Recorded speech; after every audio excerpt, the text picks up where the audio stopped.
அவள் வந்து விட்டாள், அவள் வந்து விட்டாள். ஹே ஐ என்றால் அது அழகு என்றால் அந்த ஐகளின் ஐ அவள் தானா?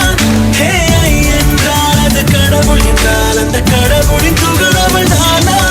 ஐயோ என திகைக்கும் ஐ என வியக்கும் ஐகளுக்கெல்லாம் விடுமுறையை அவள் தந்து விட்டாள், அவள் வந்து விட்டாள். சற்று ஓய்வெடுங்கள், அவள் வந்து விட்டாள், அவள் வந்து விட்டாள்.